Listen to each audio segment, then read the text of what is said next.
This is the Fair Enough City podcast. Each week, myself, Dennis Len, and me, Roger O'Sullivan, spend an hour recapping the previous week's episodes of Fair City, Ireland's biggest TV soap opera. Why do we do it? I don't know, but it's a true test of faith, friendship, and mental endurance. This is the last call for the Carrickstown Express. Hop on. Hoot hoot. Hoot hoot. I didn't agree to that.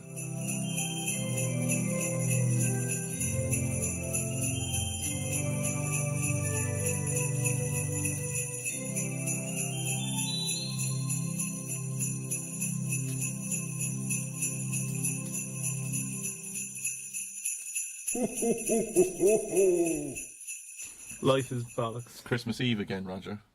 Yeah? A full year. You flump. Do you like flumps? Yeah, no, I really like flumps. Really? I could eat, honest to God, I could eat 100 flumps. You'll never guess what my mom brought home the other day. Another man. No? No. A flump. Yes. No, my mom brought home... A phallic-shaped flump. Oh, Jesus Christ. Will you ever just let What me... did she... I'm not in the mood. What did she bring home? Well, that's what she said, alright. But, No, you're fucking your own, man. Oh, no. She brought home... She brought home tonics, tea cakes. Tonics, tea cakes. Tell you, man, I hate tea cakes. What? Yeah. Like, this podcast is basically just what we like and what we don't like in food items. How do you dislike... Don't like tea cakes. I don't like wagon wheels. What? Yeah, I know. I don't like the texture of them. Why not? I don't know. If you want if Wagon Wheels are listening, Mr. Wagon Wheel, Yeah. he can sponsor me. Just me, no you. I think that Irish families were like replacing them as like meals. Oh yeah. They thought like, oh, this is a dinner like for two wagon wheels. A wagon wheel was a rudimentary form of a protein bar in the 1990s. But do you know in the early was it 1984? I can't remember who the Minister of Health was, but 1984 they put that on the 5-a-day pyramid, a wagon wheel. What, really? Yeah. It wasn't a wagon wheel. Was it Terry's Chocolate Orange? Terry's Chocolate Orange, we all 5. Yeah. Yeah. And you could legally, if you wanted to, you could get them. They were exempt from that, weren't they? Terry's Chocolate Orange and wagon wheels were actually classified as vegetables in Ireland in the 1980s. Yeah, and they were what do you call it again? Only after Mary Robinson filled a train full of Terry's Chocolate Oranges and wagon wheels and got that train from Belfast down to Dublin in protest, they were reclassified as chocolates. Isn't that mad? That's amazing. And can you imagine that never made Reeling in the Years? Oh. Reeling in the Years has stopped now. Has it? Yeah, they've ran out of years. Oh yeah, I knew that. They ran out of years. The most interesting Reeling in the Years, and I dare you to challenge me, I dare you. Oh, come on. Was the Prince fella who landed in Mallow, crash landed a jet in Mallow. What? You see, did you What year was this? Mad. I don't know, 1980s or something. He crash landed in Mallow, and he stayed for a week while they built a temporary runway so he could lift off again. That's not true. Is that Out true? Mallow Racecourse. Fact check it there. That is unbelievable. Oh, where Mallow Racecourse is now. I believe you. But myself and my friend Tom were horrendously unemployed, and we were sitting down watching TV. I think I just got an email. But we were sitting down watching TV, and Reeling in the Years was on, and then you know the way it pops up, like, and it was probably like, I'd imagine it was probably The Boys Are Back in Town or something. Yeah. Playing. And it just popped up. This lad lands in Mallow, and supposedly then there was a few rumours going around. Oh no. There was a few childers. You think so? A few childers in 9 months' time. Ooh. And With maracas. Where was he from? I don't know. Wherever it would be racist to say. Yeah, something wherever like that would be a maracas. stereotypical thing to say, yeah. Did you ever play castanets? No, what's that? Castanets are, do you know the things that like do you know the clacky clicker things? Yeah, clacky clicker things. They were big for a bit too. Is it, yeah, big for a bit in down Mallow Way? Yeah. I used to just pretend they were kind of monsters like Pac-Man. What episode is this before we start? This episode Is it 24? 24, isn't 25th anniversary next week. Wow. We're going to have to do something big for that, won't we? That'll be New Year's as well. Give me a quick applied maths calculation there on how many hours of podcasting that is. Bearing in mind that we cut down to an hour after a while. I'm rough estimate, I'd say we've done 37 hours. 37 hours of podcasting. 37 hours Wow, of what a journey it has been. Wow. It's nearly a full week's work. Yeah? Yeah. If only we were paid. I know. Be fucking Sure. brilliant. Only it'll be rolling in soon. I know you said that you don't, God, you know what, this feels kind of nice, doesn't it? We're sharing Christmas Eve with each other. That's when we're recording this, by the way, guys. And then we're releasing it on Christmas Day. It's Christmas Eve. It's me, Raj. It is a not very sober Eric inside in the box. But there's no one else around the studio, so he's cracked into the bottle of whiskey that I assume he bought himself and pretended someone else got for him. Well, he told me he's going to make eggnog, and then he proceeded to take a shot from a bottle of whiskey and then take a shot from a bottle of milk. And he said that's all you need. That's what he calls eggnog, though. Really? Yeah, he has it every morning. Have you ever had eggnog? I'd say you look like a man who's had eggnog. Can I ask you why the fuck you think I look like a man who likes eggnog? Because I know you have a reason behind it. Because you just look like you might have lived in the Americas at some stage. Eggnog. Never. I've never had eggnog. I don't even want to taste it. What is it? I don't know. I imagine it's like alcoholic. It's sweet mayonnaise. 2 parts of egg, 4 parts nog. Oh, and what's the nog then? I don't know. No idea. What's the strangest drink you've ever had in your entire life? Strangest drink. No idea. Yeah? What's it? Do you have one lined up? I think mine would be, I didn't have it lined up, but it would probably be, there's this drink you can get in Iceland that is, they have this malt licoricey drink, and they also have their equivalent of Fanta. And you can also get a drink that's the two of them pre-mixed. Well, actually, building on that, great point. I remember I was at a party when I was about 7, and I was up in a house and there were 6,000 children attending. And the father of the party let us mix the drinks.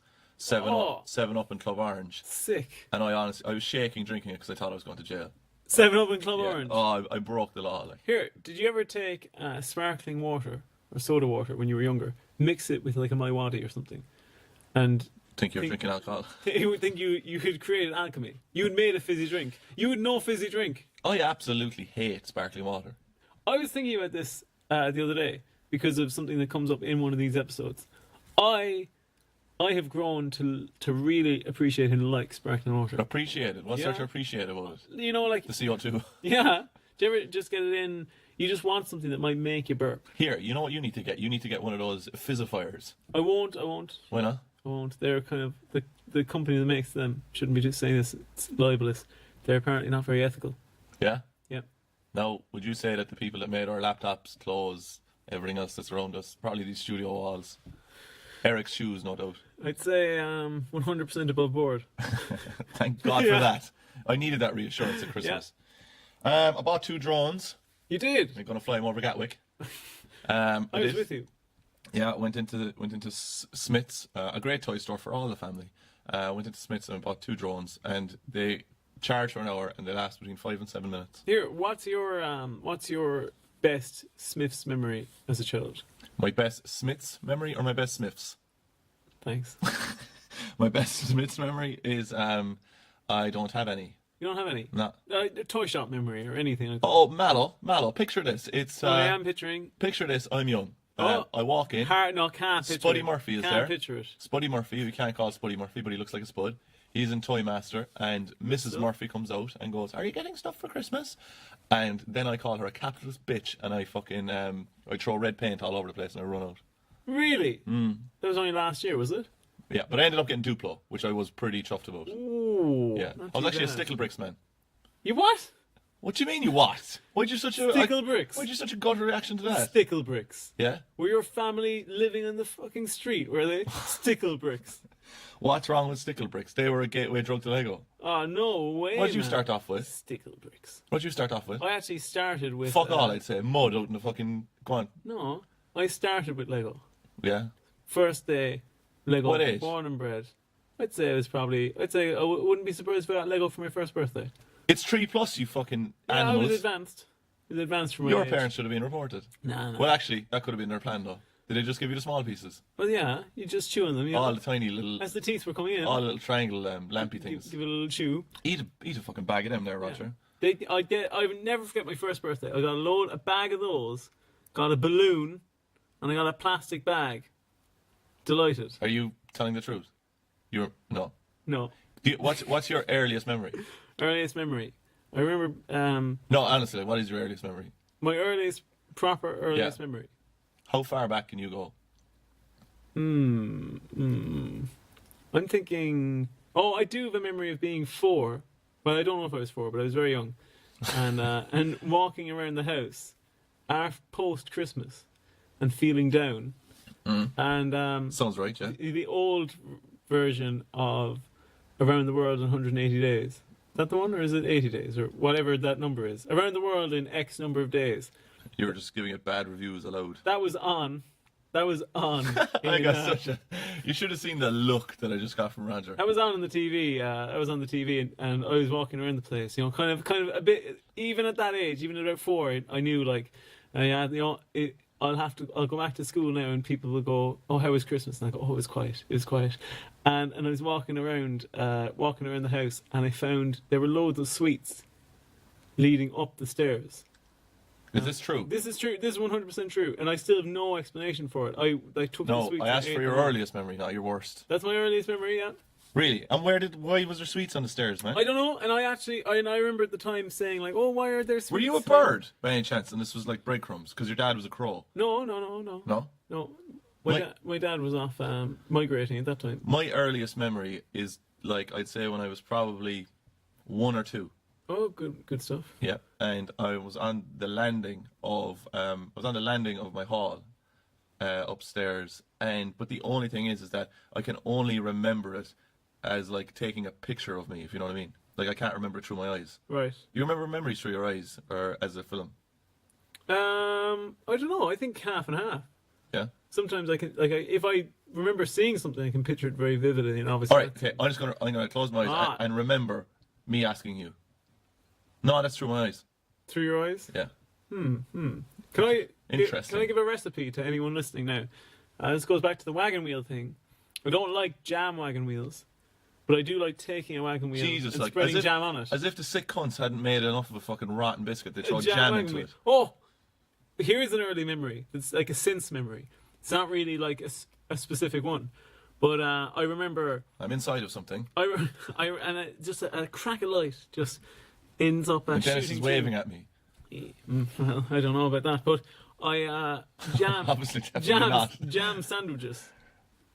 Jam sandwiches, yeah? Yeah. What's wrong with that? Oh, like I haven't had one of them since I was 8, I'd say. But I used to We were- love them. They were my I don't lunch know. every day. Do kids? I don't know if kids are like that anymore. But I remember like the one of the 5 a days also being like a rich tea with butter on it, which Yeah. now would turn my stomach. Have Like, you ever had butter on a Weetabix?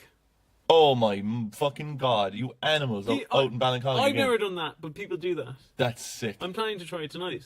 Oh, Do you Jesus. do Weetabix hanging around? No, I got rid of them. Call the guards. We could try it here. Oh man, that's You wouldn't awful. do that? No. Just a single Weetabix. What other horrible shit is there? Okay, go on. My mother lived off marmalade sandwiches. I'd say for most of her life as well. Was she Paddington Bear? Was she?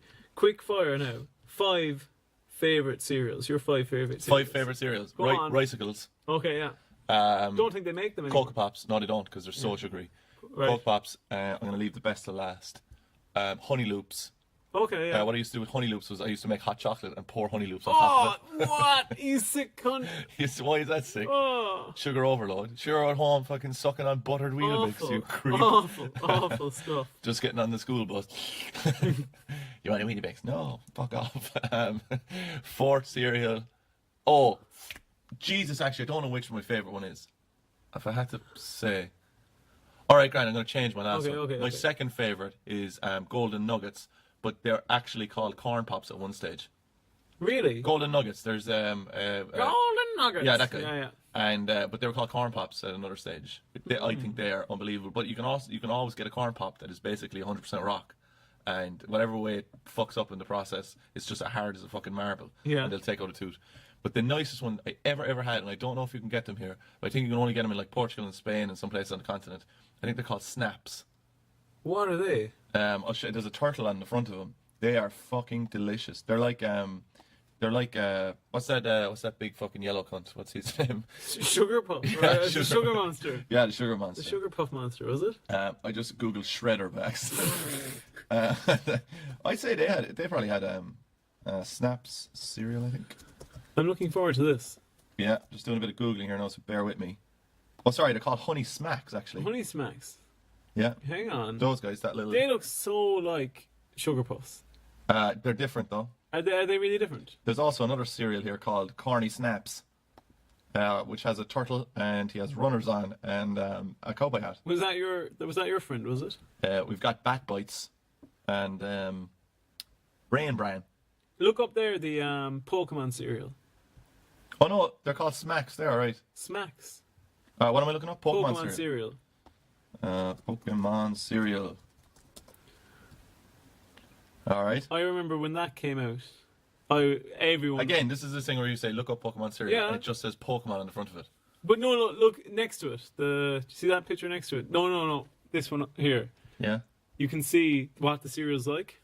Oh, that's Ditto. Yeah, and it's so if you don't know, it's basically, I would say Cheerios, slightly less sugary Cheerios, or plain Cheerios maybe. It's circular start. Yeah. They very good. Start actually would probably creep into my top 5. Yeah. Yeah. Have you ever had Start? Oh, I just think I don't like that at all. I'm not even sure if I like it either, but it's kind of one of those. I remember Michael Owen was on the front of it. Do you remember Golden Grahams? I don't. What the fuck are Golden Grahams? What? You don't remember? You don't remember Golden Grahams? No, did you go to school with them? Maybe. Golden Grahams. No, God, I remember they them. look like the most boring fucking cereal in the world. Guess what flavour they are? Don't look. Gold? Guess what flavour? No. Honey. No.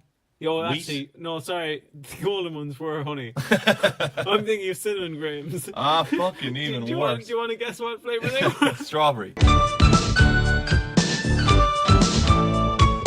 All right, so that's the end of our intro, our last intro for 2018. Not really, because we have another one next week, don't we? Yeah. God Almighty. Oh. All right, so I prematurely came to a close on that. All right, okay. So you're used to that. Very funny. I haven't tested out that in a while. All right, so episode 1, and episode 2, 3, and 4, real Christmassy episodes. It's going to get you right in the mood. Yeah. If you're listening, I imagine now, right? They're all around the turkey. Your father is carving the turkey. He's one of the electric carvers. Yeah, he does. Yeah. As you, we did a cooking show before taking the piss, and what we did was it's the mixer, like basically the mixer version of that fucking 1970s cutter thing. Yeah. So the mixer. How do I describe what this is? It's like I don't know. How do you describe? You know what I'm talking about? It's like I'm obviously sure. Yeah. You hold it up by a handle on top. yeah. And then it's got 2 rods going down, but those rods are like intertwined together. Yeah. And so they work perfectly to mix it or whatever, like a whisk. Typical like electric house whisk. Yeah. Or house mixer. The 1970s has arrived, right? But what we did was on that day, Tom was messing and he put in 2 opposite, like spirally things, and we were in Sean's house, and he drove it into custard because that's what we were making. Oh God! And the fucking yolk started going on fire because it was like burned out the motor and everything. It was hilarious. Great cooking show. Wow, brilliant. Where are we going? You were talking us through the episodes that there were this week. Oh yeah, so it's 4 episodes. They're really Christmassy. Do you remember which episodes you were taking? 1 and 3. Bingo. Gee, God. I'd say that's the first time you've gotten that right. Well, I get it right every week, but then you like go, oh no, and then you're like, oh, it's fine. Shut up. All right. Do you know what this is like? Recording this podcast is a bit like, do you know that last day of work before you're off for Christmas? That last day of work is enjoyable, Raj. All right, so episode 1. Do you have your descriptions ready? Yeah. Am I headed off anywhere? You know what? You're getting ready to go home. What? It's Christmas Eve. RT is closing down. Some presenter comes in and she's in the nip. Which and, one? Can't say. Whatever one you'd Will you like. whisper it? Whatever one you'd like. And she's in the nip, and you go, oh, you saucy matron. And then you say, and she goes, you looking for this? And she kind of alludes that you might be looking at her tits, like, but she's got the description under them. And then Carry On Roger pops up, and you read out the description. Ooh, is that what you call it? Is that what- What are you talking about? Come on. Carry On Roger popping up, yeah. Oh, for fuck's sake, Roger. I'm dying. You promised me you wouldn't be sick this week. Episode 1. Carol pressures Robbie to come clean, semicolon. But when Sharon steps in, Carol has a life-changing decision to make. Lee comes up with a plan to save the Collins family Christmas. All right, so scene 1, we're on the street. It's Erica, Dara, and Doug. Good combo here. Oh, Oh no. Guess what? Guess what's happened, guys? I've made a bad. Can you imagine what's happened? Give a good guess what's happened now, everyone at home. Did that description have anything with Erica and Dara in it? No, but you are correct. This is the first This scene. is, no, I was wondering, I was like, there's no explanation to this from previous episodes. It was the last episode of last week. I know, yeah, Yeah, but but like that's- they just went straight into it. Well, yeah, they just went... Erica and Dara are in the bad books. sorry, have you watched Fair City before? Yeah. It still surprises me. Eric and Dara are in the bad books with Doug. Yeah. That's fair enough. That's the end of that scene. Yeah. Scene 2, we're in Vino's. Yeah, if you were in their scenario, I assume you'd just tell your manager to go stuff. What's the scenario? The scenario where you're like, okay, let's say I know you like Your man. Just say your man, for instance. No, that won't work. What's you want to know who you do like? Cindy Crawford. Cindy Crawford. Yeah. Okay, so classic Cindy Crawford. So you, come on. What? You like Cindy Crawford, yeah? You're interested in Cindy Crawford. I like Cindy Crawford from Muppets Tonight. It's very specific. Okay. So we're on the set of Muppets Tonight. Okay, Yeah. Cindy Crawford's there. You've told me you fancy Cindy Crawford, Mm-hmm. but guess what? Cindy Crawford hasn't a fucking lick of interest in you. Not a lick. Not a fucking lick. Cindy Crawford. Who's she interested in? She's interested in me, I'm afraid. Oh, she's in her bollocks. She is. She's interested in me, and then the three of us are going for drinks together. But eventually, it transpires that she has no interest in you. We have a mutual interest in each other, so we're going to go on a date. But you're pissed off at us then, because we were friends. We were friends. What would happen is, right? I dress up in the Fozzie Bear costume, right? Yeah. And I would have a fucking hand grenade under it. And I'd come over and go, "Oh, I've got a problem," and I'd blow the whole out of us up. Really? Yeah. That's what you do. Well, why would I ever want to be happy for you in that situation? Like, not a hope. So you think Doug is going to commit an act of kamikaze within an episode? It might liven up the episode a bit. All right, so Christmas what was miracle. your question on that, other than describing me just going out with Cindy Crawford? Which was lovely. No, there's no way you're going out with her. But do you not think that like me and Cindy Crawford would be correct to go fuck you and stop hanging out with you and just go off and try our own romantic thing?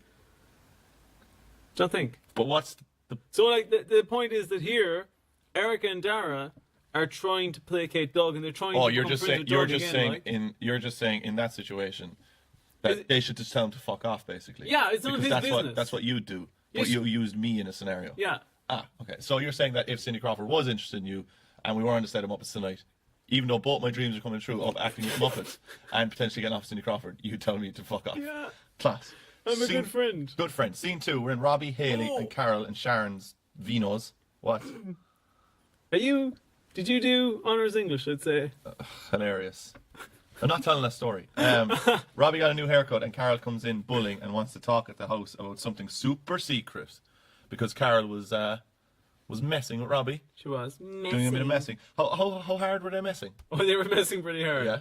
It was heavy messing. Was it fucking didgeridoggery style like? It was messing. It was underclothed messing. I got a small didgeridoo before. What? A small didgeridoo. It was very hard to make noise. Did it work? Yeah, but it was just a small one. It's like a kind of a tourist. What kind of noise did it make? You know when your man was in like peak ecstasy, it was like. Is it? Do you know what happened? Do you know what happened to me 2 days ago? Right, I'm at home, and my sister says to my mother in the sitting room, she goes, "They make a lot of jokes now about you not listening anymore," and then she goes, "Do they? I must start listening again." Oh no! And I said, "Don't." I hope you're not listening, Mrs. O'Sullivan. You're a scum. Give me a text later. You're a scum. All right, so I just want to point out as well that the door noise is back. I that stupid door noise. Ding ding. Scene 3, Collins it's Anto. Round Oh two. no, Eric, what time am I on? Oh my God, I've only got 10 minutes left. Anto is lying down on the couch and he has lovely shoes. I reckon Anto's the kind of guy who spends his free time watching the Discovery Channel. Do you think? Yeah, I don't think so. Well, are you applying that to the classic Discovery Channel or classic? Pretty bad Discovery Channel. Not today's Discovery Channel. Do you know it was one of the best shows that I ever had on like newish Discovery Channel? It was actually Ancient Aliens. No, National Geographic. I think it actually was. Nat Geo. Fucking that gold digging show. Did you see that? Like where they actually went out prospecting for gold. That sounds rubbish. Why? It just sounds crap. That's like my brother's obsession with Ice Road Truckers. Ice Road Truckers is shit. Yeah, no, it is. My brother told me that he only really got into Ice Road Truckers the first time somebody on it died, because he said after that I knew it was real. Yeah, there was. Deadliest Catch was the thing. That Deadliest Catch was fucking brilliant. Yeah, but that set all of those off, because that was actually real, or pretty real. Yeah. You know, like lads did die on it and stuff like that, and it still was like, let's make something that's documentarian, but still. But they had some amazing guys on that though. Yeah. Like there were some really like fucking larger than life fellas on those boats. Like they were fucking unreal. Anyway, Oh, did you know that in it's an old, in the west of Ireland, it's an old kind of It's a lie. Say it's a lie. No, this isn't a lie. It's an old superstition that if you work on the ships, you shouldn't learn to swim. No, I meant like that it's a made up thing. You know, like as in, like born out of bullshit, like that you shouldn't swim, so you should respect the sea. That thing, isn't it? But yeah. Like, it is bullshit. But they're like, oh, you're tempting fate by learning to swim, because they're saying, oh, you'll need to swim then. Do you know what's stupid about that? What? Like I just said, that's a lot of shite. It is though. Like, Yeah, but still, there's part of me like, are you? if I was on a boat, You could I unlearn how to swim? no. Can Are you you good at swimming? Can you unlearn anything? I asked a guy who I work with, who's an incredibly proficient swimmer and worked as a swimming teacher for a while. I asked him, "Can you ever forget to swim?" Because I haven't swam in, I'd say, probably 15 years. And he said, Sure, you're not allowed in the public pools anymore, though. brilliant. I walked clean into that one. Yeah, but you can't walk into any of those pools anymore. Brilliant. But no, you can't unlearn it. You No? could. Why? You'd have a special ability. All right, moving on. Scene 5, we're in Carol's. It's Carol and Robbie. Carol dresses up for Robbie's benefit, even though she denies this, but Robbie calls her out. And then they refer to their doggy style that they were doing last week. And Robbie refers to it as dregs, the end of a dead marriage. Yeah. What a night. So he called her the dregs. I think he called the act of them having sex. That's not really good either, is it? Robbie... I'd call you the dregs. the dregs of what? The dregs of our friendship. That's what this podcast This- is. this- This podcast is the dregs of our No, friendship. This is not a friendship. This is a stale marriage. Yeah, That's you what think this so? is, yeah. Scene 6, all the kids have moved out, and we haven't enough money to do the things we wanted to do, but we also don't have the enthusiasm to share those experiences together. No, we've gotten we've applied for a divorce, but we have to go through 6 years separation. Yeah, but you got a vasectomy early, and I didn't agree with it. Yeah. Yeah. Scene 6, we're in the Collins. It's Collins and Sharon. 3 pubs have pulled out of the 12 pubs tour that they're organising. Load of bollocks. Oh, this is the worst. This is one of the worst things ever, this 12 pubs thing. Have you ever gone on it? Oh, you probably have, and you probably. Oh, and I completed it. Is that you? Is it? You're such a... You make me out to be a cartoon villain sometimes. Yeah. I did do the 12 pubs, and we drank 2 drinks in every pub. Oh, Yeah. And at the end of it, we got off with loads of beers.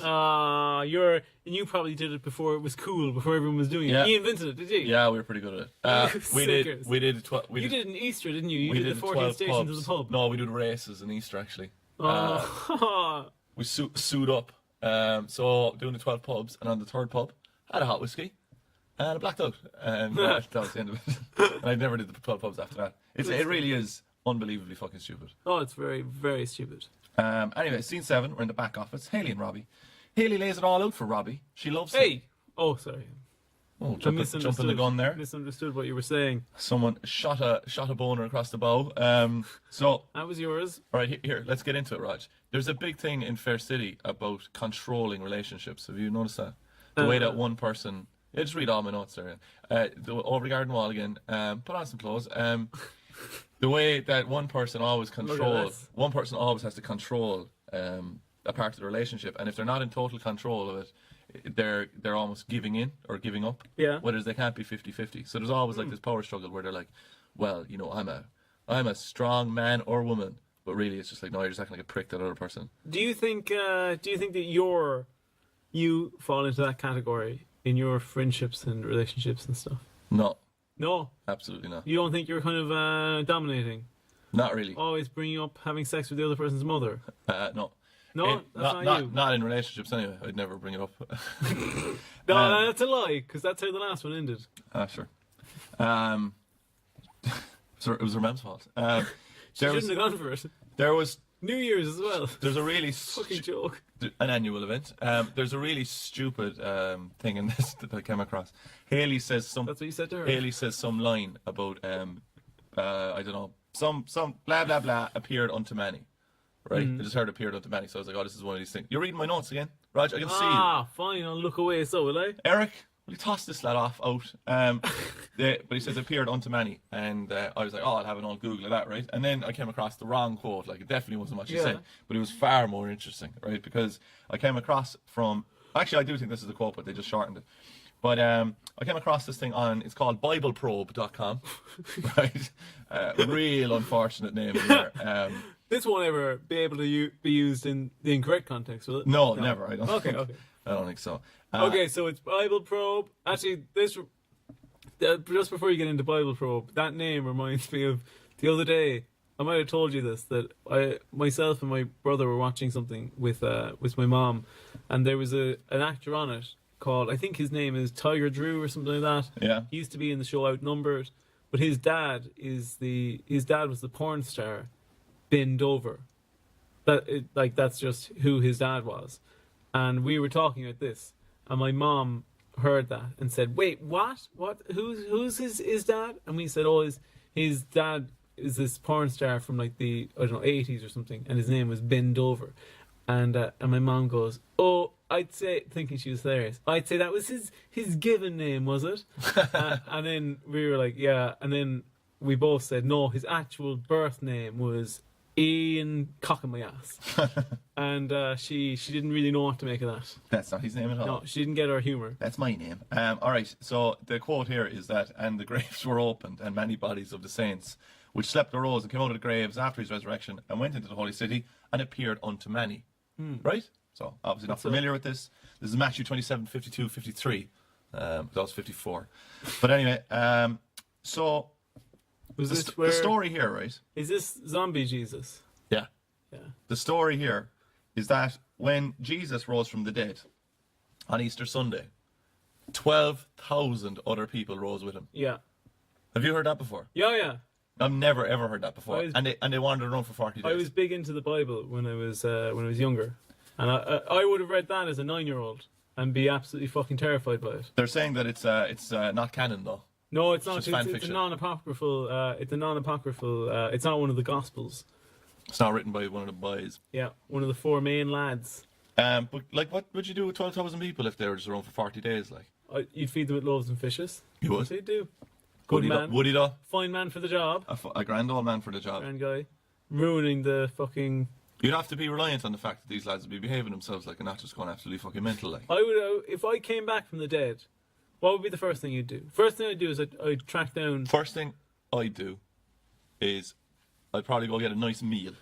Yeah? First thing you'd Oh, do. I know what you'd eat. First thing you'd do. You'd have a lasagna. You'd probably. Oh, I would have lasagna. You'd have a wagon wheel in the swimming pool, I'd say. No. No. What's your favorite meal? Oh man, You can't eat before going to swim. lasagna is the best. That's why you ended up dying. You ate wagon wheels and drowned in a swimming pool. The buoyancy kept flipping you over. All right. What is your favorite meal? Favorite meal? I know my favorite dessert. It's a falafel. No. Really? That's just my most common, I'd say. I can tell you my favorite dessert. Go on. Bread and butter pudding with custard. I can tell you that bread and butter pudding is my most hated fucking dessert. What? Right next to disgusting trifle.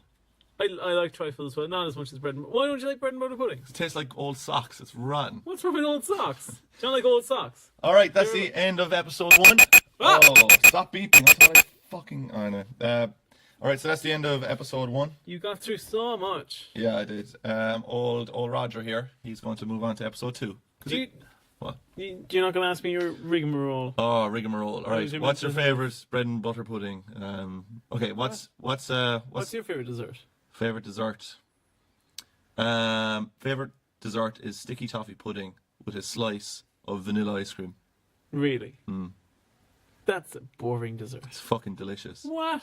It's I've changed it in my age because my previous favorite dessert was banoffee pie.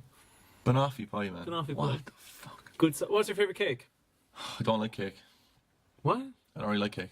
No cakes. You won't have any cakes. Like if we're talking about like birthday cake, You have to have a cake. Go on. I really don't like any cake. Not even a carrot cake with cream Oh, cheese frosting. Jesus fucking Christ. What's wrong with you? You're born in hell. Do you not like? No, I really don't like any cake. So- I like biscuit cake, but that barely counts as cake, really. Nah. Here's what my last meal would be. Final meal. I'd have for starters, I'd have carrot cake with cream cheese frosting. My main would be Do you like banoffee cheesecake? pie. I could take or leave cheesecake. I hate cheesecake. Yeah. If you had baked cheesecake, you might like that if you don't like normal cheesecake. Oh, is that where it's cooked? Yeah. Yeah, don't know, mate. It does just taste... Is that where it's cooked? baked cheesecake. Oh God, I'll be very accurate in what everything I say after this. Roger's a prick. All right, come on, look, we're sick of listening to your shit. Ask me about my mental health and all that. How's your mental health doing? Are you feeling better? Good? You glad Christmas is here? Oh yeah, I would be. You're holding Christmas hostage. No, I'm not. You are. I was at home. You were in your hole at home. I was at home. Dennis At home with the burst in the back doors. with the blinds drawn. Burst in with the blinds droned. Oh, He burst in the back door. Burst in the back door. Grabbed me by my two legs. Pulled me out the back doors. Got me into the car. Drove me to the studio. How bad? All right, so read the description. needs to clean I his don't car. care what's happening in RT. Well, actually, no. You're in the kitchen, and a bawdy woman comes up, and she eats a banana, and she goes, "Oh, would you like a bit?" And then you go, "I wouldn't mind a bit of you," and then you read the description, and his Carry On Roger pops up again. Is that what you call it, is it? So episode 2, Bob's plans for a harmonious holiday go awry after Ellie arrives with a worrying announcement and an unexpected visitor gatecrashes their family Christmas. Ooh. Scene 1. We're in the laundrette now. I'm fucked. Why? Oh, I feel terrible. Mentally. Yeah. Mentally. You've put your hair, you've kind of pushed your hair out and you look a bit like Johnny Bravo now. Did you like Johnny Bravo growing up? I didn't like Johnny Bravo that much, but I didn't hate it. Isn't it strange? I like Dexter's Laboratory. I love those. Oh, I loved but Dexter's. I liked a lot of the ones around them. Do you know one of my favourite ones though was Cow and Chicken? I Am Weasel. Oh, I Am Weasel. I Am Weasel. That was part of Cow and Chicken, correct? You don't know. Wouldn't it be one of the segments on that? Not sure, man. What was the name of that one that they had on Nickelodeon that was like a stop motion thing? Or it wasn't. Kablam. Yeah. Kablam was fucking Whereas brilliant. The toys, like a guy who had his face melted off and stuff like that. Yeah, came to RT. There was lads who used to just like sail on shit in the toilet. What were they called? I don't know. They were superheroes. Were they, there was like melted, what was his name? Do you remember there was like, Kablamo used to freak me out. Like, it was a bit weird. oh, it was very trippy. Yeah, very off kilter. Go on, Okay. read some shit. So we're in the laundrette, and you'll never guess what's happened, right? Huey and Mondo come into the laundrette to find Melanie working early, but in fact she's actually just living there, and she hasn't told anyone. And I feel like this is my fault. I feel like I brought. you did this. I have caused this. I wanted a story to highlight homelessness in Ireland, and we got that story, and then we got it for how long is it going on now? It's going on as long as we're doing podcasts. Yeah, and we got it for Christmas. And it goes away for a while, and then it comes back, but it's the same storyline. Here's something interesting for you now, because we're on the 25th episode, 24th episode we've done of this. So we're kind of coming to the section now where we've been at this podcast about 6 months. Probably. So you said that there was about a 5 to 6 month lead time on the stories in Fair City. I think it's 20 months. Really? Yeah. Oh, 20 months? Yeah. Oh, well then, fuck that, so. Yeah. So I was going to say that we're coming But to no, the but point. they will definitely, like, they'll do a bit of, as we call it in the biz, firefighting. Yeah. So, like, if they have to clean up stuff, they can film it, like, you know, for an episode that's going out soon. Because I said that we're coming to the bit now where they're actually using the ideas they've picked up from our podcast, and we're starting to see them filter through. But Huey mentions that Jane's old flat's up for rent again, and that and then Melanie decides she's going to hunt down Jane and see if there's any chance that she can maybe get into Jane's old flat, even though she has said that her new place is working out really well. Obviously, she has no new place. Something interesting that happened here, though, is Huey's shirt started strobing. Did you see this? No. Huey's shirt started strobing, which is something that happens because, I think it's wardrobe's cock up, to be honest, here. And I don't like saying that, but No, it was a big cock up, definitely. Yeah, 100%. A huge cock up. Like, somebody's ass is on the line now for this cock up. But what happened was Huey's shirt was a bunch of horizontal stripes. And because of the way that cameras interlace images and the way that they store the data, they find it difficult to basically reproduce horizontal stripes that they've recorded. So that's why sometimes you might see, especially if you were, let's say, just, you know, videoing some footage at home or something like that, or on your camera phone or something, and somebody had a striped top, sometimes it would look kind of blurry and weird when you play the image back. And that's because they've picked clothes that are incompatible with the way that even now modern cameras store data. So they massively fucked that up, and they do it in a later scene as well, where you won't guess, but Bob has a bloody shirt that's a similar type, and it screws with everything. Scene 2, though, we're in Renee's house, and she's wrapping gifts as Bob arrives in for some... Would you mind if I just went for a little nap? I'd find it probably a little disturbing. I know this isn't what you mean, but I would consider it a bit like you weren't listening. No, that's not what I mean. You'd be listening while you said. No, I'm definitely sure that like at least a minority of people are listening to. But actually, do you think that people, like, when you come on, they just go and like say, "Oh, I'll make tea"? Are you the commercial break of the podcast? I doubt that. Is that far-fetched? That I think you're not really too on the ball with that now. No. No, do you know I wouldn't mind you going to sleep if you could promise me you'd be asleep for the whole podcast. But I can't promise that. Yeah, and also something that I think might happen is if you fell asleep and I just kept talking in your ear, you might have dreams about me. Oh God. And they might be, given how long it's been since you've known the touch of another human being, they might be sexual dreams. So can you just picture that now? You started off saying it'd be a bad idea, and now it sounds like you're encouraging it. It's a lot like Scene 3 there, I'd say. Scene 4. Fine. So we're on to scene 3. We're in the Collins barracks now, I call it. And Sharon's on her way with Haley, but Anto's headed to work. Carl arrives over for some reason. Oh yeah, by the way, the whole thing with the because Dennis didn't get to it because he's crap time management is and that includes when he's having sex. Oh, shut up! What happened there in the previous episode is how much sex have you had this year? So put a number on it. How many sex sessions? Sex sessions. Yeah, how many sex sessions have you had this year? I'd say more than episodes of the podcast. 24. That many episodes? Oh no, scratch that. I thought we'd only done this like once or twice. Would you when you're counting how many times you've had sex, right? Which you do all the time, I assume. I do it in the car, don't I? Do you have a like, if you went an hour, right? As you normally say, you like, that's your minimum. Is it an hour of pumps? An hour? Yeah, that's you've said it like 100 times. No, that's low. Like that's right. Oh, right, great. So yeah, I mean, an hour is standard Roger pumping, right? But if an hour, would you count that then? What's your? I'd apologise. Would you count that as 4 times? Would you count that as 4 times or like 10 times? Way. No just way. the one. Just the. It's always based on. If it was an hour, I'd count it as half. It's always based on the ejaculation of you, I assume. Yeah, the climax of you. Yeah. And if you were to count it on the climax of the other person, how many would it be? Like 1 or 2 a year? Well, would I go by like because I'm swapping them out. Once they're done, I'm swapping that one out and getting another one, tagging another one in. Oh, right. Yeah? That's great. No? You mentioned before you were in a relationship. I am, yeah. Oh, you are. Okay, Dr. Squeeze. Dr. Squeeze. And she listens to the podcast now, doesn't she? She started listening, yeah. She started listening at probably the worst time she could have started listening. Yeah, if she started listening the first few episodes, she would have only heard lovely things. Do you know, she could have listened to the first few, heard me say lovely things and gone, well, at least I know now everything's above board. Bit of a laugh. Stop listening. It's only a laugh, Dr. Squeeze. It's it's just a big funny laugh. Big funny laugh. Ha ha ha. That's what happened in the last episode. Is the pub crawl was cancelled because one of the big storylines going on at the moment is the Santa costumes. The pub crawl was cancelled. The big deal with the pub crawl was they were going to use it was a Santa themed pub crawl, so everyone could dress as Santa, and then they got rid of all of the Santa costume from that. But it turned out all the pubs cancelled except for the station house. When did this happen? That happened in your episode, the previous episode, the one that you did a shit job of recapping. I thought it happened in the 3rd episode. No? I'm just going to double check that. No, I'm pretty sure it happened. This is like the assassination of Dolores again.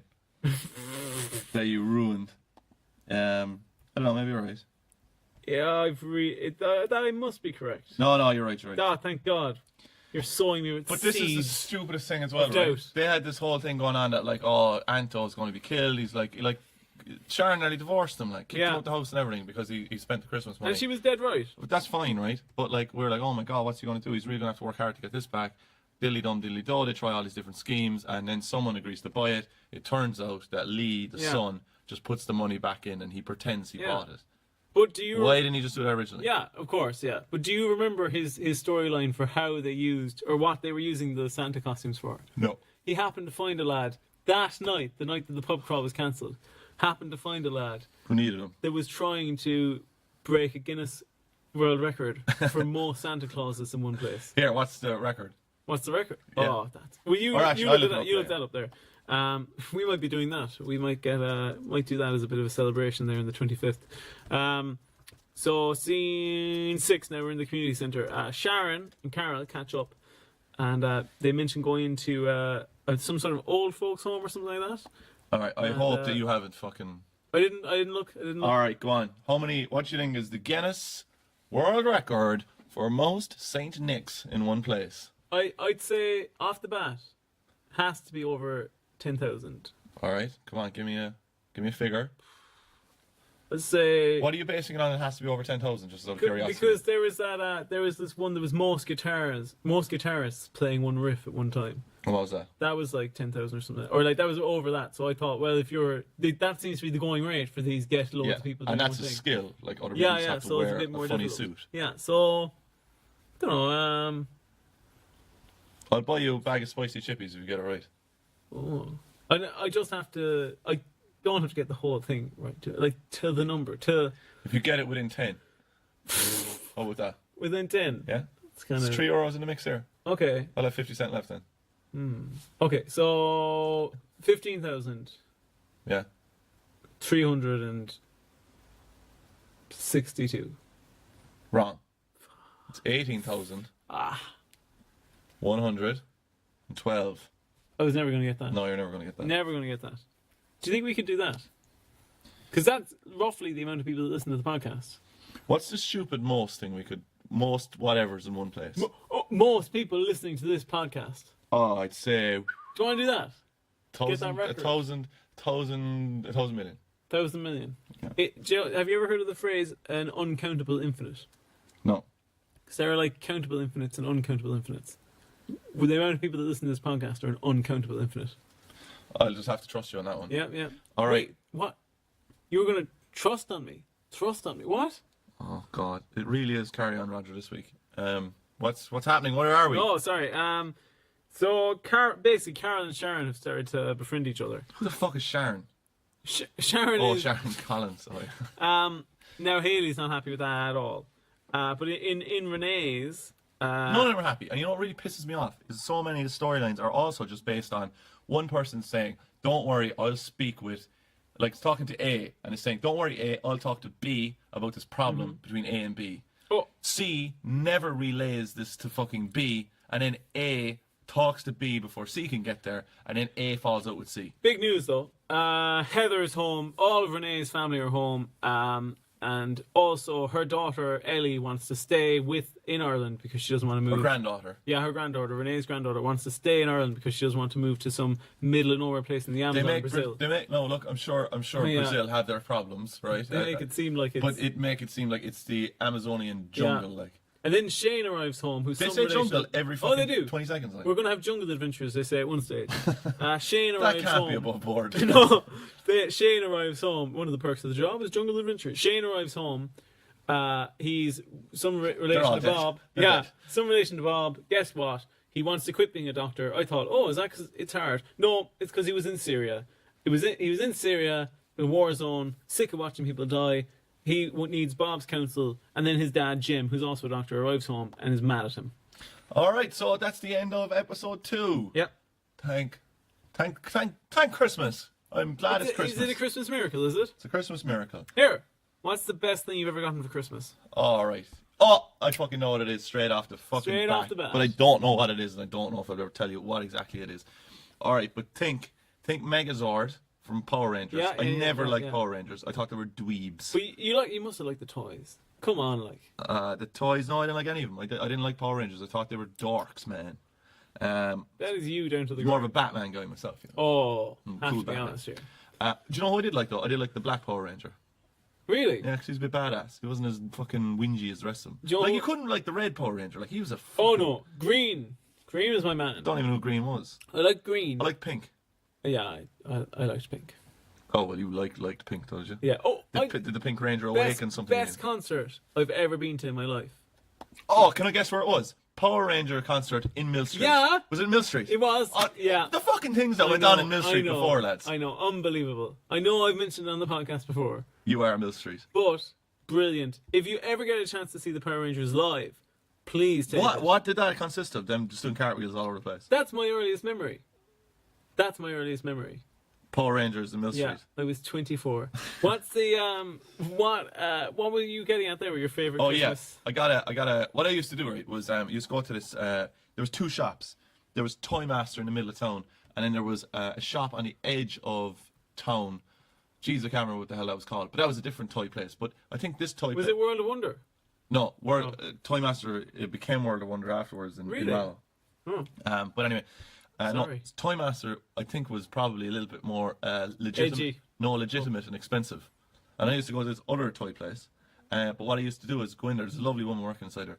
And we used to go in, and it had savage stuff in there, like. But I'd say it was like imported straight from the back of the truck, like. But it was Yeah. class stuff. But I used to go in there, and I'd pick out the stuff, and she'd say then that she'd leave it on the roof for Santa Claus to collect, ooh, which I just thought was yeah, amazing. yeah. But I picked out a robot inside there, and it kind of looked like Megazord. But it just had loads of flashing lights and stuff. But my favorite thing about toys when I was younger is anything of like huge scale compared to other things. Oh, so it could be a giant Yeah, to like, your yeah, toys. to the other stuff. Like it would be like a, nearly an invincible force. Like I just fucking love that. Joe, weirdly, I was the opposite, where I liked the kind of medium-sized toys, but that had a lot of detail in them. Oh, Yeah, maybe you were wanting for something. don't know. No, You just like smaller things. no, I think you were you were I'm more, lacking. I think in it's some kind of area. like no. I think it's like I'm more accepting of bigger things. When things are bigger, I accept them. You- But you have you do? You specifically want things smaller. No. Yeah. I think it was. Kind of like thinner. I think it was more. What it was for me is I had, let's say, bigger toys, and I thought these are unwieldy. They're so big, they're unwieldy. If only I had something small.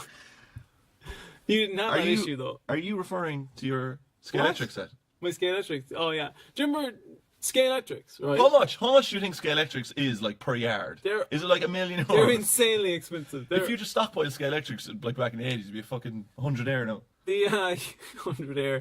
Do you remember? Did you ever get Scalextrics?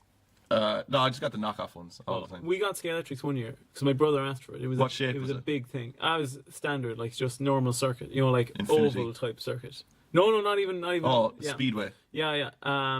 And we realised that pretty much every time you approach a corner on a Scalextrics, at least the one we had. Well, one actually didn't work for ages because we had the cars pointing the wrong way. And we were convinced it was broken. But actually it was just that the current won't flow through them that way. But every time you come to a corner, they just flip clean off the side of the... They're shite. I got a Scalextric set, and it was it wasn't Scalextric, it was some knockoff thing. Yeah. It was absolutely huge. Like, Really? yeah, it went all over the fucking room. Yeah. It was deadly. It had about 3 different loops in it. That reminds me of something else, but go on. What does it remind you of? Nothing.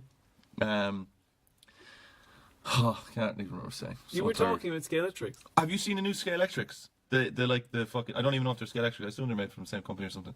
But they have boosters on the track, so it's like you're playing Mario Kart. They do not. Swear to God, yeah. You go over like little holograms, but they only appear at certain points. So like they're random. So What? yeah. So you're going along, and then one will appear on the track, and you'll get a boost from it. But you can also switch tracks, so you can go into different lanes and everything. It's unreal. We're getting that. Okay, Grant. That can't be real. It is. All right, so episode 3. I tell you, you're... Okay. I'm headed up towards you. Jesus, you're a... Oh, Christ, what a Grinch you are. What? Go on, Grinchy. Fucking ruin Christmas and read the description. Bob struggles to broker peace between Jim and Shane, but gets blamed for making things worse. His troubles are only beginning when Renee finds out he's been keeping secrets. You've been keeping secrets. That's you said to me after every weekend. Yeah. Where were you? If I ever see you out and about with somebody else who I don't know, I come over to you and I go, "You've been keeping secrets." You start shouting across the street. Yeah. Hey, it's mine. Scene 1, we're in Bob's. It's Bob Bro, or Bro Bob, as I also call him, Renee and Heather. Bro Bob needs Bob's help in convincing Shane, not changing his mind and sticking with his medical career. Are you okay? Which I'm sure Dr. Squeeze would appreciate. Dr. Squeeze. Yeah. Oh, Jesus Christ. Renee is going outfit shopping. Cool. Scene 2, it's Jane and Melanie. Melanie can't get 2 months' rent in advance. Jesus Christ. You said that as if it was... No, I just read what I've written. But What just, did you just what bear did you in, write? Show me what you wrote. Just bear in mind, right, that this is not a commentary on people's horrible situations and homelessness. This is just my experiences as I was watching the storyline that's been repeated 26 times. And also watching Melanie's characters, or Melanie as a character, her response to it. There's a Knight Rider Scalatrix. All right, I'm buying that. Melanie can't get 2 months' rent in advance. Jesus Christ, Melanie, will you sort yourself out and learn how to ask someone nicely? Oh, come on. Yeah. You put that down there. What are you doing? You're just on the internet again. What? You fucking do. Eric, Episode 3. Eric, will you just calm him Eric down? is fucking destroyed, and I don't want him coming out of that boot. He stops. He's not look. Does he? He's doing that thing where somebody looks at you, but they're kind If he of farts in there, he'll die. their eyes have gone weird. Scene 3 is the supermarket. It's Farah, Bob, Shane, and Renee. Bob suggested they should talk to Heather about not sending, what's her name? Ellie? Ellie. I thought it was Nelly first day. Ellie back to I should do a search and replace my notes. Ellie back to jungle Brazil. Have you ever been to the rainforest? I haven't. The thing I found I've scariest been to of all. Killarney. Oh, no, never mind. You have. The thing I found scariest of all when I was growing up was that thing. I think it might be made up. That fish that if you urinated into the Amazon basin would go straight up your stream of urine, and then I don't know if it goes straight up your urine. Your urine. it just jumps into your urethra. But there definitely is a dick fish. Really? Yeah, and an ass fish. Because my fear. What was it? The ass fish is like Rogerius sulivus or Very something. good, very good. Because my fear is I have to kind of unfurl mine in order to make water. So it's pretty much like it's on the ground anyway. You mean that it's curled? It has to be. What do you mean it has to be? I have to curl it if I want. Why don't you just let it dangle out? Are you saying it's curled like one of those red tape things? Listen, man, if I let it dangle down, I'd need 3-legged pants. Scene 4 when Vino's, it's Carol and Haley. They're making really bad dick jokes to each other. Carol left her bag at Sharon's. That's the end. Scene 5 on a dolphin pod. It's Shane and Bob. They have a big stupid conversation with Shane and his career change. Bob tells Shane to stay in. Two things about the dolphin pod here. Just people randomly walking around. They're in the communal area of a hostel. There should be a lad playing Wonderwall on a guitar in the background. Yeah. There should be... a Spanish guy with tattoos. Yes. Who works in the hostel, who's desperately trying to get people to go drinking with him that night. Oh, Terry. There's a girl who's really grumpy, and she doesn't like. She's Dutch. She's really grumpy. She works in the hostel as well, and she's hanging up signs made with word art. Yeah. And they say things like, "Need a fresh towel? Leave it on the chair." And there's a guy who comes into our room and says, "Can I sleep on the floor because mine smells of ass?" Yeah. And his name is Dermot. Do you want to know something interesting? No, because I bet you it won't be interesting. Go on. Best cup of coffee I've ever had in the entire world. Where do you think it was? In a hostel. Barnacle's Hostel in Galway. Oh, you're on the ads, boy. You are on the ads. Oh no, I'm not. How much did they pay you to say that? Barnacle's Hostel, Galway. Very reasonable rates and delicious coffee. I had 4 coffees one morning there. It's free coffee, man. Roger, you don't It's from a coffee machine. You don't even. You know what you need to get, right? You need to get a fucking just a bag that will basically put coffee into your fucking stomach. Oh, you just fill that up because you don't. I've seen you drink coffee. You don't drink it. You fuck it. You fire it in because like you know the way your gag reflex is destroyed. Like it just goes. And you just throws it in. Do you want to? When you drink coffee, you can just hear splashing. You'll love it. Guess what I did this morning when I wanted some coffee? I don't know. Start roaring. You know, I have a one of those. It's like a small. Tell them what you did to my cup. What? Tell them what you did to my cup when I asked. Ha! Go on, tell them. 10 minutes ago. Or yeah, it's not. It's 2 hours ago now. You showed me a new. First of all, I saw the mug he had, And you goes, "What's that?" and I went, "Oh." As in, I want it. Yeah, no, I thought it was like a cute little coffee mug he had, and then he goes, "Try and push it over." So immediately in my head, before I even touch the mug, I'm like, "This obviously has one of those suction thing or something." Yeah, so you play ball with it, like. And You don't get out a fucking hammer and fucking like bust the thing off my table. Like. I was saying to myself, like, there's no way I'm not moving this. He fucking stood up on the bed and kicked the oak fucking straight off my table. Yeah. But sure, what if, like, you should go back to him and say, what if that happened if I had coffee in it? You'd be fucked. What if you're friends with Roger? Alright, scene 9, we're in the community centre. It's Farah, Renee, Ellie, Heather. Ellie announces that she's going to stay in Ireland and not going back to Brazil. Oh, I have another little thing for you. She has a quote though. She says, "In some hot, stinking jungle with no friends." There we go. That Classic sums it up, Brazil doesn't again. Here, that sums up Brazil to me. They've really captured the thought of Brazil. I wonder. No, in fairness though, in the storyline, whatever her father actually does, he does go to the jungle part of her it. father is Nigel Thornberry from the Wild Thornberrys. Here's something for you. It's something that's giving me a bit of a mental strain at the moment. Is as I'm watching Fair City, because the new RT player, unfortunately, they say they made it better, but all it did was stop my ad block software from working. No, that's killer. And but I find that what's happening now is I'll be watching Fair City, and then we'll go to the break, and they'll play ads. But all the ads are voiced by people that are on Fair City. Yeah. So it just makes me go a bit insane. I think Jim, aka Robob, he's in some ad. Yeah, and it's a bit like what it reminded me of is, you know, back in the 1950s and stuff, they'd have ads where the actual actors from the TV show would go, I just want to take a break here for a minute. No, they'd be like, oh, the best cup of coffee is in Barnacles in Galway. That kind of thing, is it? Interesting. What cartoon had the biggest sexual awakening for you as a young adolescent or even younger? Yeah. Oh, do you have one ready? One in the tank. Well, it's going to sound weird, like as in I hope we can treat this maturely.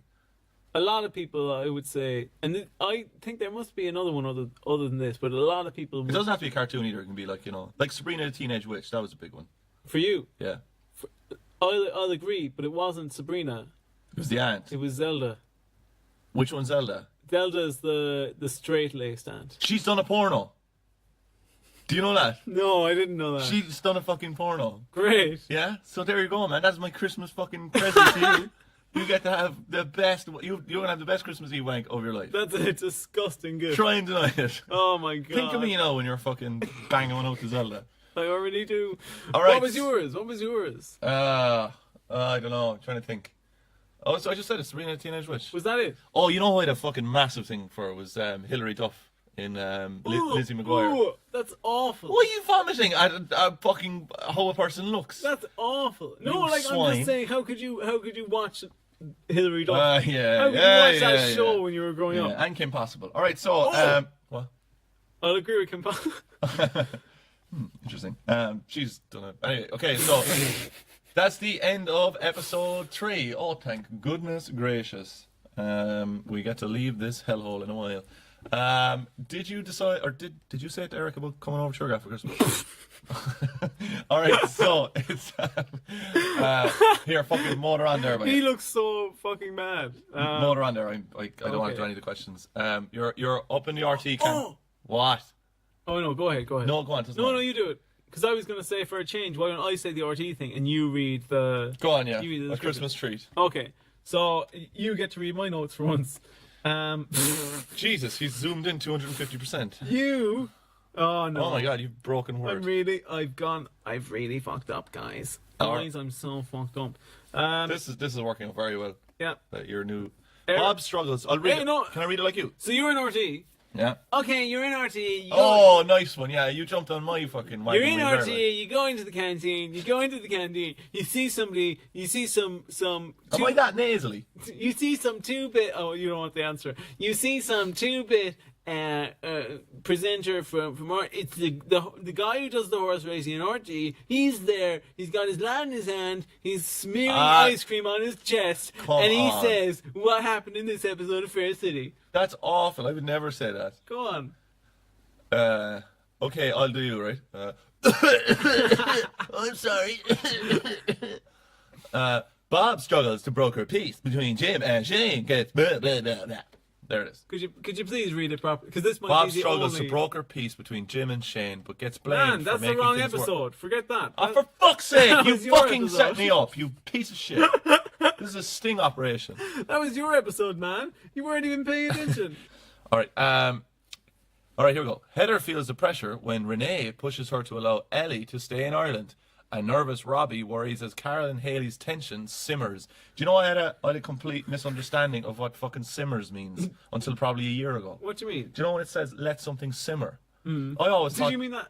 Go on. No, I mean as in cooking. Like. Yeah. I thought what let something simmer means, or turn down to simmer, whatever, meant that you turn it down to like really low heat. Oh. But it actually means you keep it at like just a boil. Yeah, it's just a tiny bit under boil. Like, yeah, so but it's still fucking like as in it is closer to boiling than it is Yeah, for low you setting. wouldn't want to be putting your hand My on it. fucking food took ages to cook. I'm after knocking years off my fucking life. You didn't you get hospitalised 3 times last year for salmonella? Yeah, I did, yeah. I still haven't got to the bottom of it. Scene 1. We're in the laundrette. Oh, you were getting carried away there. You thought you were doing it. You read the description. You thought you were doing the whole episode. Huey, we're in the What the laundrette. fuck are you talking Huey, Ray, and Jane arrive in to find Melanie already in work. Curious. Of course, she's actually been She's sleeping hardly there. sleeping there. She is. She's sleeping there. And Huey asks if she's seen anything odd because he said that Dolores and Pete saw somebody hanging around the other day, dubiously. It's Do obviously you know what I her. love, man? Do you know when you sleep somewhere weird, but like you sleep in a friend's house or something, but you're sleeping on the floor, or like the sleeping situation is shit.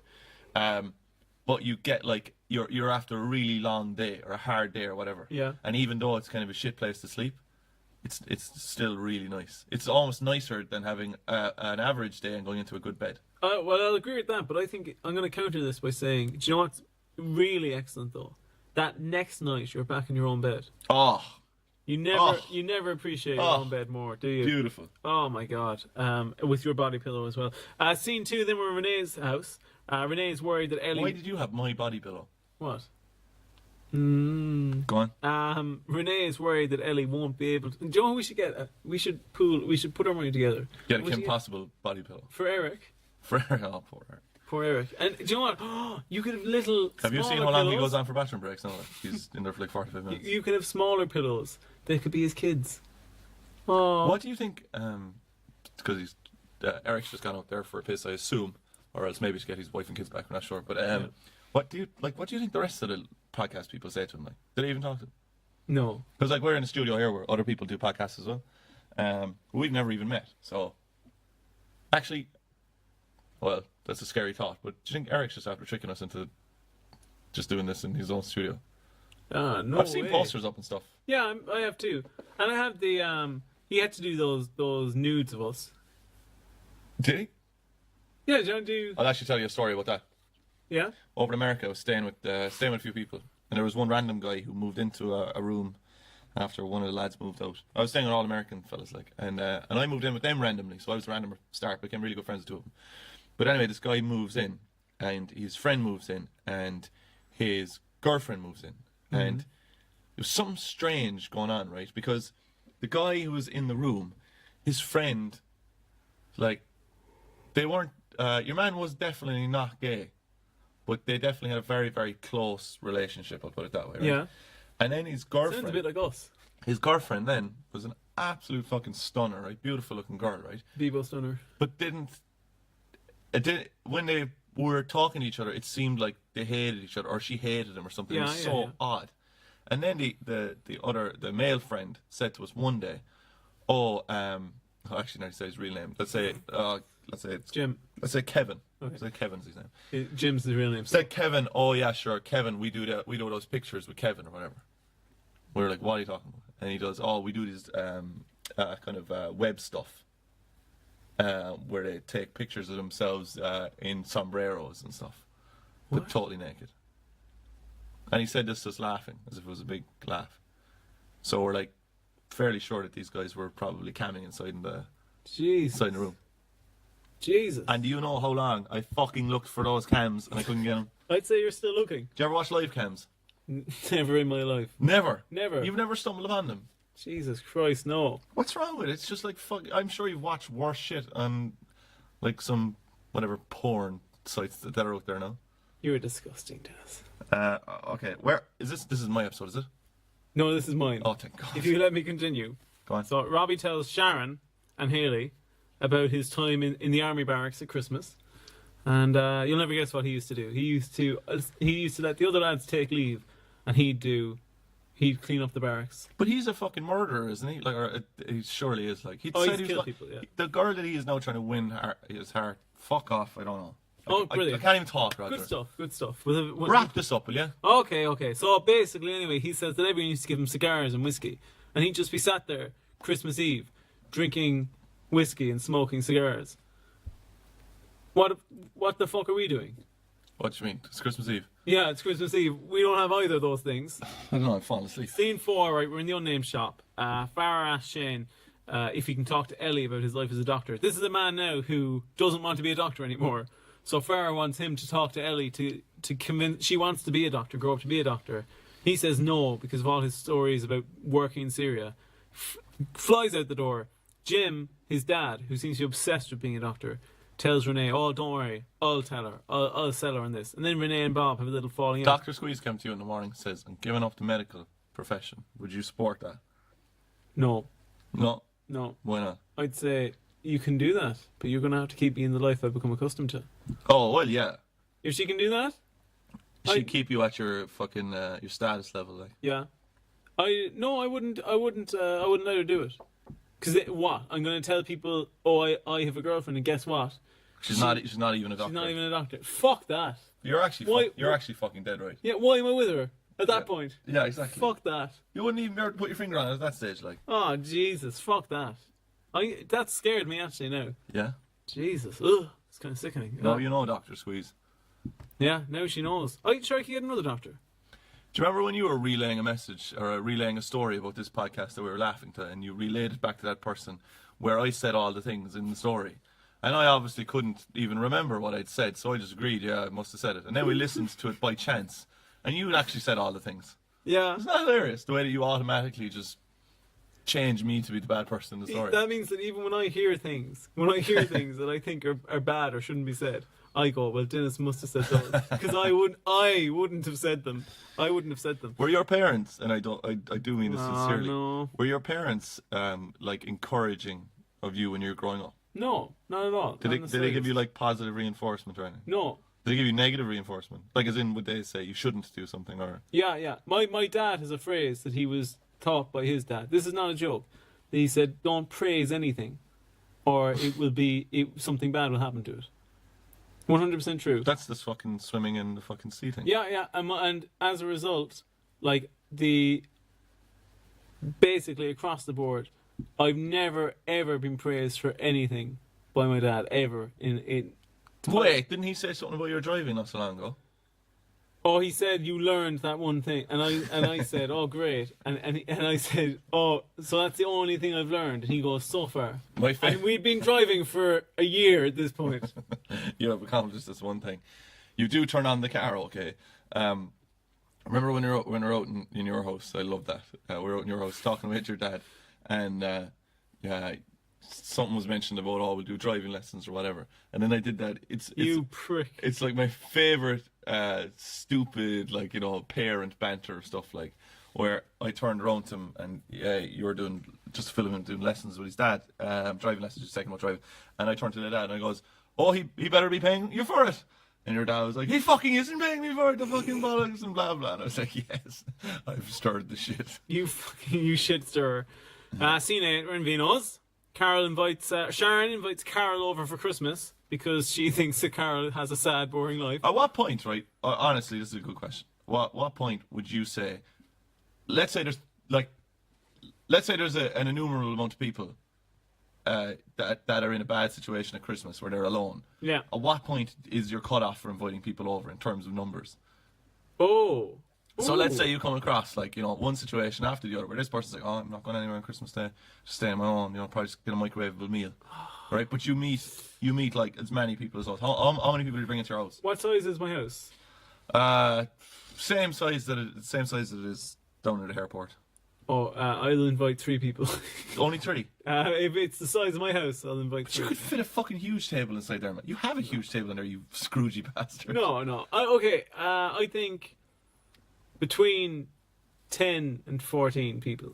Whoa, that's a lot. If they're really like that would be a barn burner. Because I think that there's actually a point where, do you know, if you're inviting 7, and let's say the 6 of those are your normal or your like actual family, and that 7th person is like a random guest, I think that's a bad mix.